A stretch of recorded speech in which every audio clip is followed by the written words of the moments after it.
আমাদের দেশে কিছু কথা প্রচলিত আছে যে কোনো স্ত্রী যদি স্বামীর আগে মারা যায় তাহলে ওই মহিলা অনেক ভাগ্যবতী, আর তার স্বামী যদি তার জানাজা পড়ায় তাহলে নাকি সে জান্নাতি।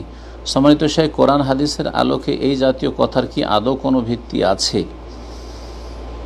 প্রথম যেটা জিজ্ঞাসা করে সেটা হচ্ছে যে কোনো স্ত্রী যদি স্বামীর আগে মারা যায় তাহলে ওই মহিলা অনেক ভাগ্যবতী, এরকম কথা কোরআন হাদিসে আমার জানা নেই যে খুব ভাগ্য ভালো। আর তার স্বামী যদি আবার জানাজা পড়ায় তাহলে সে জান্নাতি, জান্নাতের সার্টিফিকেট পেয়ে যাবে, এটিও ডাহা মিথ্যা কথা, ডাহা মিথ্যা কথা। জি হ্যাঁ, জান্নাত পাবে ঈমান, তৌহিদ, সুন্নাহ এবং নেক আমলের মাধ্যমে। তৌহিদ এবং ঈমান ওয়া আমল, ইন্নাল্লাযীনা আমানু ওয়া আমিলুস সালিহাত কানাত লাহুম জান্নাতুল ফিরদাউস নুজুলা।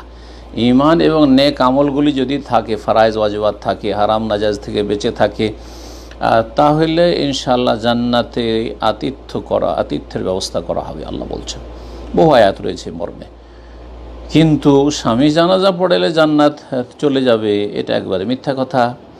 আর তারপরে যদি স্বামীর আগে স্ত্রী মারা যায় তাহলে ভাগ্যবতী, এটাও জাল কথা। তবে একটা জয়ীফ হাদিস রয়েছে সুনান ইবনে মাজাহ 364 নম্বর হাদিস, সেই হাদিসটিকে আল্লামা আলবানী জয়ীফুল জামেতে জয়ীফ বলেছেন। আর তারপরে জয়ীফ দুর্বল, যে জয়ীফ ইবনে মাজাহ রয়েছে তাতেও জয়ীফ দুর্বল বলেছেন, কারণ তাতে দুটো অজ্ঞাত পরিচয় মজহুল রাবি বর্ণনাকারী রয়েছে। সেই হাদিসে রয়েছে আইয়ুমা ইমরাতিন মাতাত ওয়া যাওজুহা আনহা রাদ, কোনো মহিলা যদি মৃত্যুবরণ ইন্তেকাল করে, মারা যায়, আর তার স্বামী তার উপর রাজি থাকে, মানে তার স্বামী সন্তুষ্ট থাকা অবস্থায় যদি মারা যায়, দাখালাতিল জান্নাহ, তাহলে সে জান্নাতে যাবে।